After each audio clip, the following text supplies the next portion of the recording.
बिल्कुल आप इसमें एकदम सीरियसली आप देखिए, ऑब्जर्व करके। हमारे यहाँ उत्तर प्रदेश में प्रेम के बस 4 परिणाम होते हैं। पहला परिणाम, आपने प्रेम किया, आपके बाप आपको कूटेंगे। दूसरा परिणाम है कि लड़की के बाप भी कूटेंगे। अच्छा, वैसे तीसरा परिणाम यह है कि पुलिस कूटेगी और योगी जी के आने के बाद से ज्यादा कूटेगी। अच्छा, इससे तीनों से ना अगर आप बचा के कहें प्रेम कर ले गए और पब्लिक के हाथ पड़ गए, तो चौथे परिणाम में सीधे चौथा है।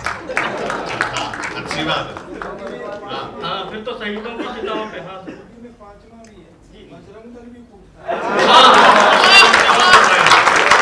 वो हम भी करते थे सभी 14 फरवरी तक, अगर हमारा कुछ नहीं हुआ तो हम भी बजरंग दल में थे बहुत दिनों तक। हमारा छोटा था नहीं। मैं आपको सच में, हमारे यहाँ प्रेम रोकने बचपन से लग जा रहे हैं लोग। जैसे ही बच्चा पैदा हुआ, बोले लड़का, बोले इस लड़कों के स्कूल में डाल दो। और बेटी का पैदा हो गई ना, तो उसको रोज एक ही बात समझाते हैं, बोले बिटिया हाँ, रामायण पढ़ा कर संस्कार,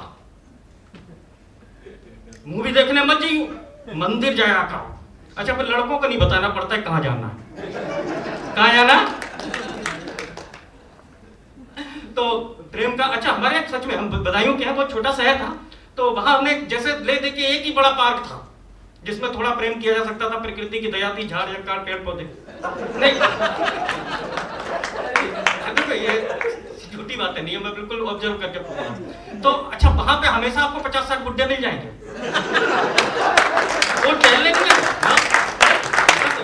टहलने बिल्कुल नहीं आए हम, वो सिर्फ ये देखने आए कि जमाना कितना खराब आ गया।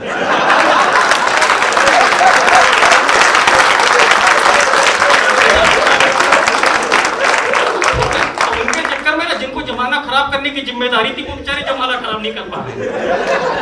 अच्छा, एक आध अगर निकल आए धोखे से शहीद भगत सिंह, वो फिर भी जमाना खराब करने की कोशिश कर रहे, तो इसमें क्या, तो तुरंत शुरू हो जाते हैं, बोला भाई चंद्रपाल, ये अशोक का है ना लड़का। तो हम लोग की वो हालत है। हम सच वाले प्रेम की आपको एक शेर सुनाते हैं पहले, कि सच्चा प्रेम कैसे है। कि जज्बात में वो इश्क की हद से गुजर गया। अच्छा, कि जज्बात में वो इश्क की हद से गुजर गया, फिर चप्पलें खाई और नंगे पांव भर गया।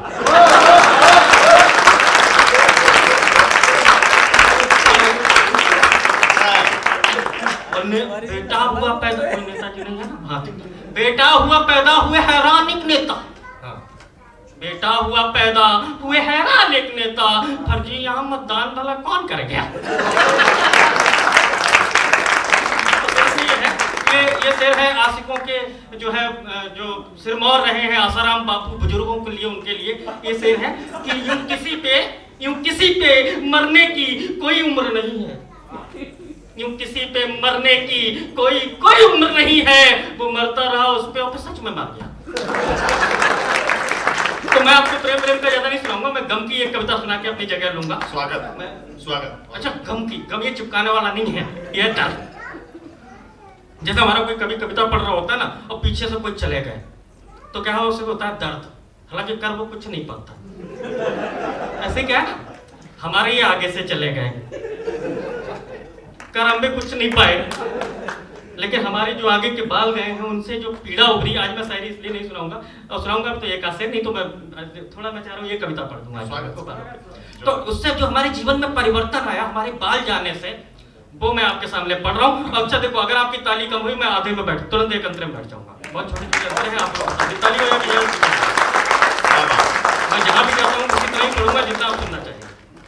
कहा यह है कि देखिए क्या परिवर्तन है, कि चेहरे से आशिकी के सभी हाल गए हैं, चेहरे से आशिकी के सभी हाल गए हैं, यूं कुछ नहीं बदला है, सिर्फ बाल गए। बाल जाने से परिवर्तन क्या है, देखिए कि मेरे मोहल्ले की लड़की है कुल्लू ले गया, मेरे मोहल्ले की लड़की है कुल्लू ले गया, एक मुझसे भी काला था वही कल्लू ले गया। मोहल्ले की लड़की है कुल्लू ले गया, एक मुझसे भी काला था वही कल्लू ले गया। कैसे बताएं बालों ने क्या क्या सितम किए, मेरी पसंद रिक्शे वाला बल्लू ले बाल क्या गए, लगा सब कुछ चला गया, लगता है जैसे हम तो कंगाल गए। क्या क्या बदल गया है जैसे, जब से। अब भैया ऐसे नहीं करोगे, जब तक मैं ये कविता पढ़ूंगा सच में क्या आशिकी। अगला देखा और क्या परिवर्तन, क्या आशिकी कि क्या आशिकी, और उसमें फिर मुझ पे सितम है क्या, क्या आशिकी उसमें फिर मुझ पे सितम है क्या, कैसे बताऊं यार कि अहले सनम है क्या, कहता है खाई थी कसम सिर पूरा भरा था, जब बाल ही बचे नहीं सर की कसम है क्या। और उनकी तरह वो भी मुझे छोड़ के गए, सुना वो किसी गैर संग नेपाल गए। आप क्यों गए? क्या क्या बदल गया है जब से बाहर गए हैं। अब हालात तो हमारी सच में अब यह आ गई है। देखिए गुप्ता सर है, अच्छा सर देखिए इसको माइंड नहीं करना, हम लोग के सच में देखिए परिवर्तन आया होगा ऐसा। और लोग छेड़ कैसा कर देते हैं, जब शुरुआत में झड़ने शुरू हुआ ना, किसी ने बताया, बोले काम करो भैया गंजी करा दो, बोले फिर नहीं झड़ेंगे। मैंने सच में गंजी करा दी, मैं देखा यहाँ आया उगे नहीं। सोशल मीडिया का टाइम मैंने वो फोटो डाल दिया फेसबुक पे धोखे से, देख रहा हूँ किसी ने वायरल कर रखा है। अगले दिन लिखा हुआ है, बोले ये गरीब का कैंसर है, इसके 2 छोटे बच्चे हैं, आप एक लाइक से 50 पैसा कमेंट से चले जा रहे हैं। अब तो हालत यहाँ आ गई है कि है साथ कौन गंजुके के दल को छोड़कर। हमारे साथ गुप्ता सर घूमते थे, वो भी है साथ कौन गंजुके के दल को छोड़कर, सब जानवर चले गए जंगल को छोड़कर। ऐसा न था कि हमने कुछ परवाह नहीं की, सब कुछ तो लगाया था मानव मन को छोड़कर। आ जाए बाल ऐसा कोई दर नहीं छोड़ा, आ जाए बाल ऐसा कोई दर नहीं छोड़ा, मंदिर कभी तो कभी अस्पताल गए। क्या क्या बदल गया है जब से।